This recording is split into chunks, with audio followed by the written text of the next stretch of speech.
earlier today hosted, or rather chaired, one of his regular Afghanistan-Pakistan meetings with his National Security Council team, National Security team in the Situation Room.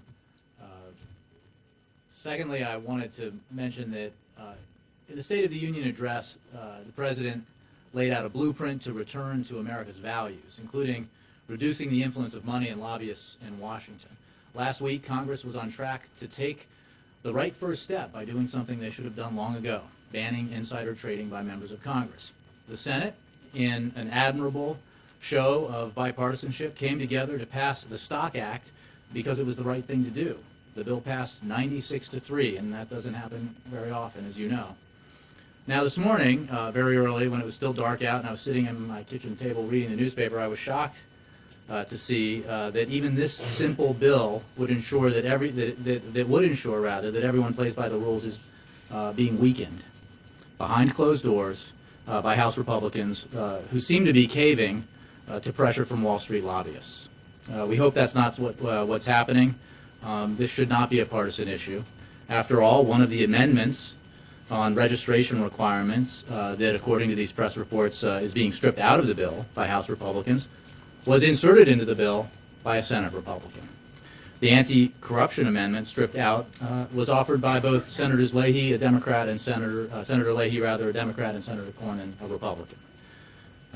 This is something that Democrats and Republicans in the Senate worked together to write and pass. It would be a shame if House Republicans, led by the majority leader, at the urging of Wall Street interests and other inside the Beltway forces, watered down the tough but common sense measures supported by Republicans and Democrats alike. The President has said that now is the time to take bold steps to fix the corrosive influence of money in politics, and this is something that Congress should take action on right away. With that, I will move to your questions. Ben. Thanks, Jay. On that AFPAC meeting, you mentioned any announcements to make on the topic? No, I have no announcements. I just know that there is interest in general that the President oversees these meetings and wanted to let you know that it's happened. We may have a more of a readout. It ended not long ago. On the contraception issue, Speaker Boehner is promising to repeal the rule through legislation. Senator McConnell has talked about the same. I'm curious about your reaction to that, and if that were to happen, is that the kind of measure that the President would veto? Do you feel that strongly? Well, I think that's there's a lot of speculation embedded in that question. I'm not going to go there. I think on this issue, from the very beginning, we have said that we will listen and work with individuals who have concerns as we work to implement the law. As I said yesterday, on January 20th, when this decision was announced, Secretary Sebelius said, quote, "We will continue to work closely with religious groups during this transitional period to discuss their concerns." And I would note that 28 states have similar contraception coverage requirements. And 8 states, as I mentioned before, do not even have the exemption that this provision requires for churches and houses of worship. You know, we want to work with all these organizations to implement this policy in a way that is as sensitive to their concerns as possible. But let's be clear, we are committed, the President is committed to ensuring that women have access to contraception without paying any extra costs, no matter where they work. So while you're pledging to work with the groups who have concerns, the Congress, or at least the House right now, is pledging to undo the rule. What is your reaction to that purpose?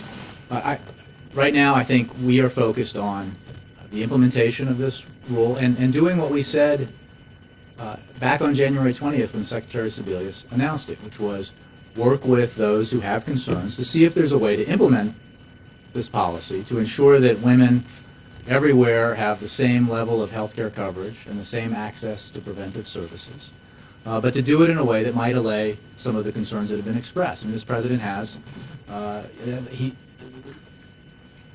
as you know, in his past, he has worked with, when his first job in Chicago, with churches and organizations that do a lot of good work. He is very sensitive to concerns like these, and he wants to find a way to implement this important rule, because he is committed to making sure women have access to this coverage. He wants to find a way to implement it that can allay some of the concerns that have been expressed.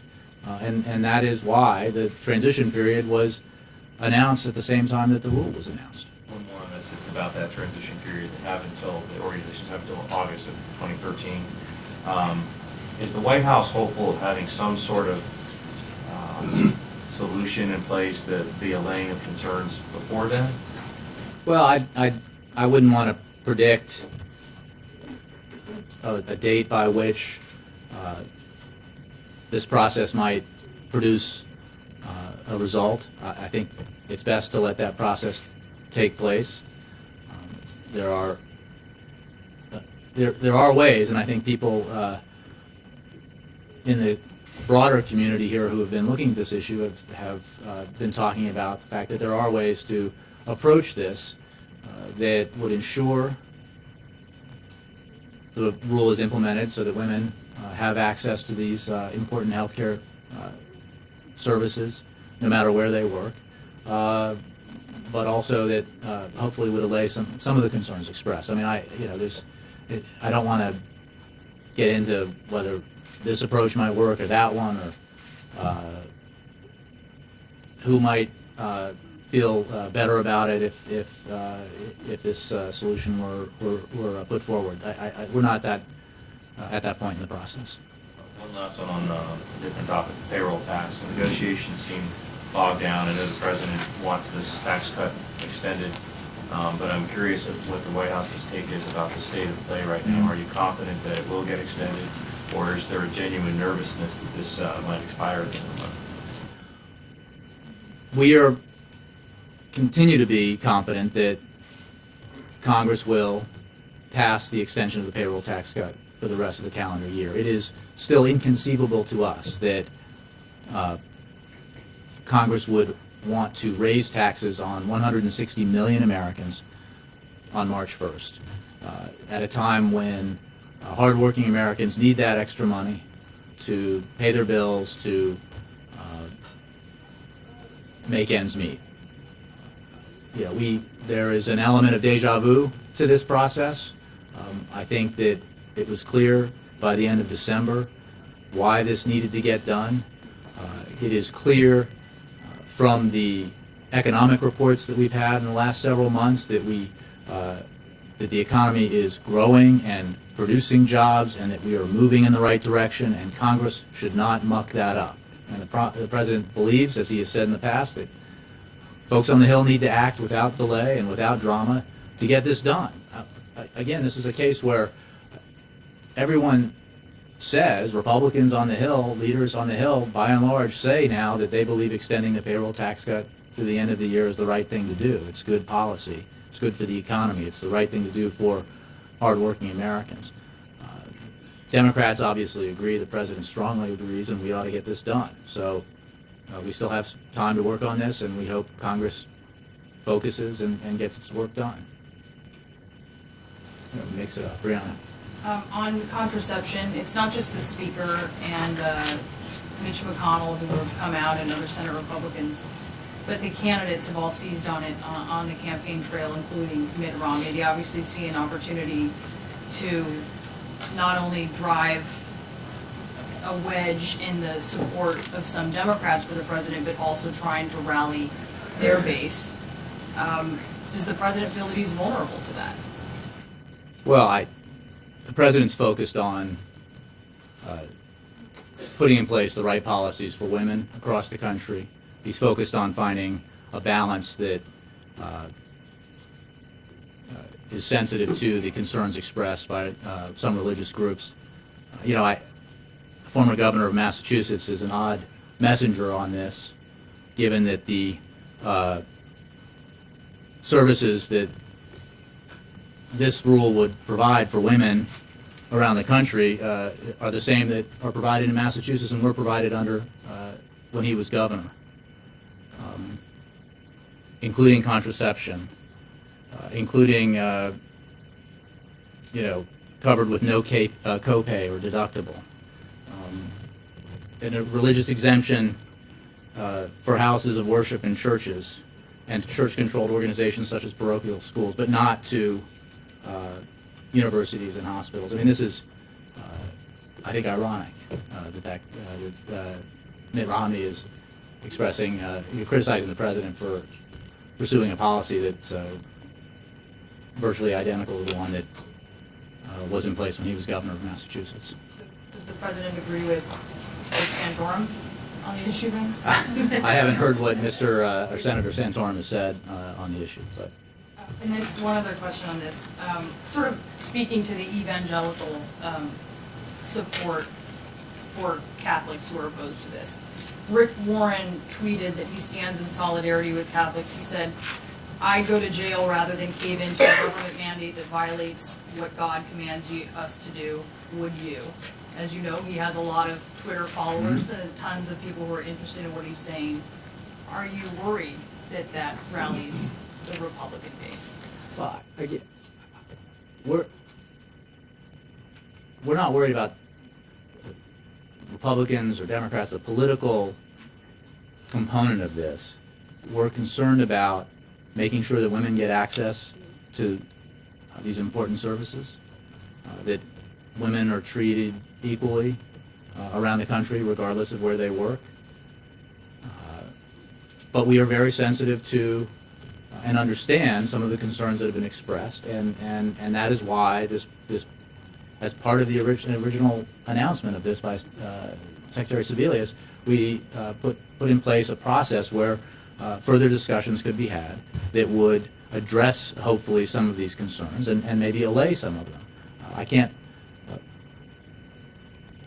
sort of itemize or give great detail on what those discussions will look like. I mean, as I think Ben noted, the full implementation of this policy doesn't take place until August of 2013, and this conversation is only just underway. But I think it's important to note that the President takes those concerns very seriously, and he also takes seriously and is committed to the policy. And we will press forward with these discussions to see if there's a way to proceed, to move forward in implementing this policy that allays some of these concerns.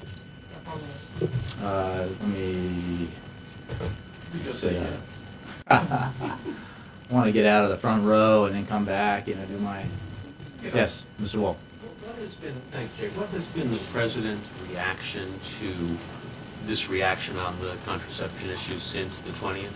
I mean, is he surprised by the reaction, either political or religious?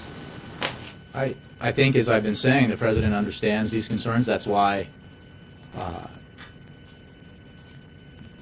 he agreed with the approach that Secretary Sebelius took, which sought that appropriate balance, which ensured that there was an exemption for churches and houses of worship, unlike in some states in the country, and why he supported the part of this that included a process by which further discussion could be had that would see if there was a way of implementing this for institutions and groups that had expressed concerns that might allay or resolve some of those concerns. So I don't think, I think he understands and understood from the beginning, why this is a sensitive issue and why and it informs his decision to proceed in the way that he has and to try to seek this balance. Just at the very earliest stage, is there any sense of how discussions would take place? I mean, in one case you have 18 months, but is there any sense here of who would talk to who in terms of trying to, whether HHS would be involved, the White House, trying to come up with some sort of a resolution? Yeah, I don't have a roster of individuals involved in those kinds of discussion. It's issues involving healthcare policy would normally include folks who do healthcare policy, both in a variety of places in the administration. So those are the kinds of conversations that would take place in terms of the policy side of this. Yes, one more.